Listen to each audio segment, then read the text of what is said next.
Today's video will be about three different cryptids.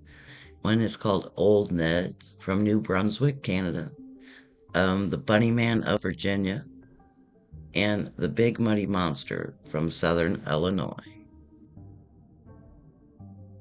There is a story that a man dressed as a bunny haunts the residential neighborhoods around our nation's capital. Silly as this may sound at first, the Bunny Man has been a fixture of local legend for at least 30 years. His infrequent and widespread appearances tended to occur in secluded locations, and usually tell of a figure clad in a white bunny suit armed with an axe threatening children or vandalizing property. By the 1980s, the Bunny Man had become an even more sinister figure with several gruesome murders to his credit. Although he has been reported as far south as Culpeper, Virginia, his main haunt has been the area surrounding a railroad overpass near Fairfax Station, now known as Bunnyman Bridge. For more than 25 years, stories of the Bunny Man have been kept alive primarily amongst our teenage population. Over the years, the story has evolved into a ghost story suitable for parties, campouts, and any occasion that such tales are exchanged. The Bunny Man was said to be responsible for the deaths of two disobedient children in the Clifton area. Others were rumored to have disappeared, and there was talk of animals found horribly mutilated.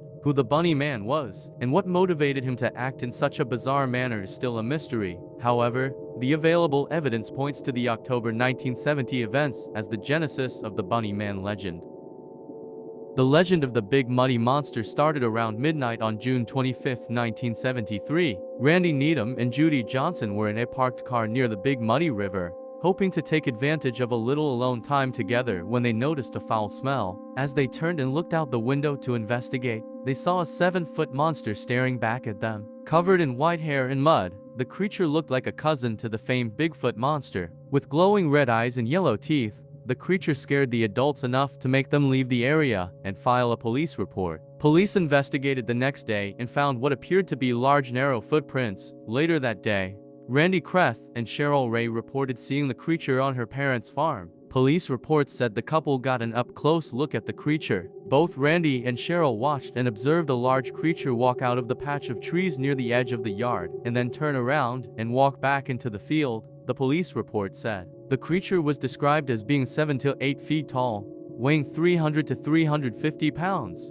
pale dirty white, or cream-colored, and standing on 2 feet. Kreth stated that he walked toward it and got approximately 30 to 40 feet from it. Kreth also stated that it had a musky odor to it. The multiple sightings made Police Chief Toby Berger's mind up. He decided to hunt the creature down, taking a posse of men and search dogs. He tracked the monster to an abandoned barn, but as they approached the edge of the barn, the dog stopped barking and refused to go inside. The investigators went in but failed to find the creature or any evidence of it being there. Lake Utopia is located in Charlotte County, branching off the Magagwatavich River.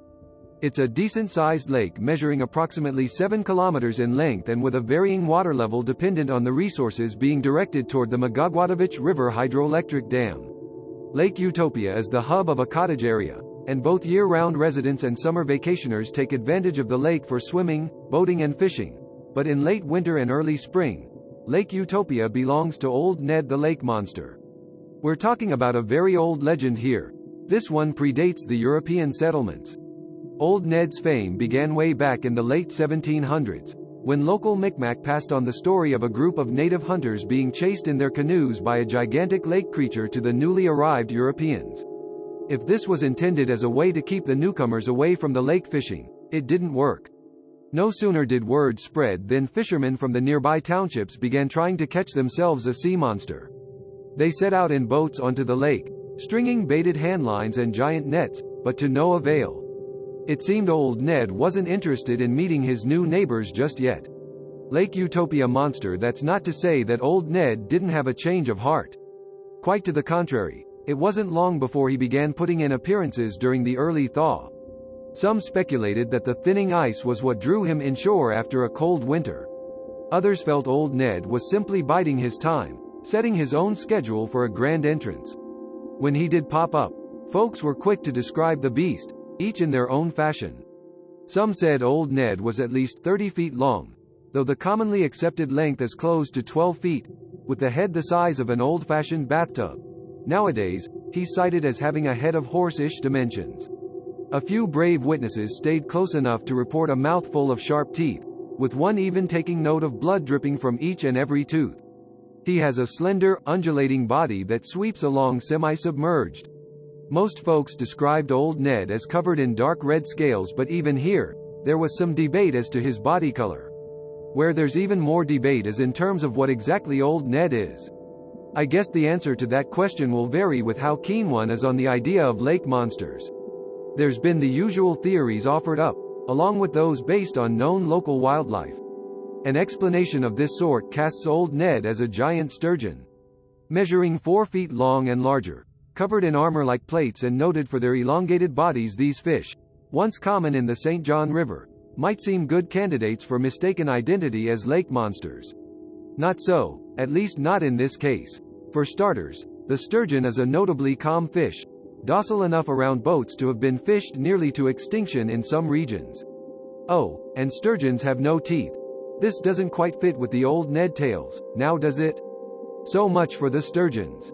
Another popular identity for Old Ned is that of a giant sea turtle.